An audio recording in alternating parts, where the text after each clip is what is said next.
कुछ लोग जो उरैना या उक्ल कबीलों से थे मदीना मुनव्वरा आए। उन्होंने इस्लाम कबूल किया, लेकिन मदीना का माहौल उनके जिस्मों को सूट नहीं किया। उन्हें बीमारियों ने घेर लिया, पीलापन, येलोइश और कमजोरी हो गई। उनकी शिकायत रसूलुल्लाह सल्लल्लाहु अलैहि वसल्लम के पास पेश हुई। नबी सल्लल्लाहु अलैहि वसल्लम ने उनको फरमाया, तुम लोगों को मदीना का माहौल सूट नहीं कर रहा।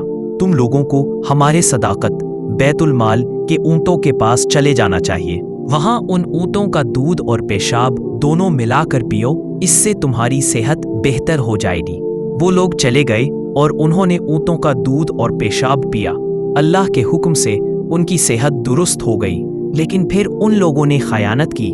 ऊँटों के चरवाहों मुस्लिम मुकर्रर करदा लोगों को शहीद कर दिया, ऊँटों को लेकर भाग गए। जब ये खबर नबी सल्लल्लाहु अलैहि वसल्लम को मिली तो आपने उनको कैद करवाकर उनके जुर्म के मुताबिक किसास में सजा दी।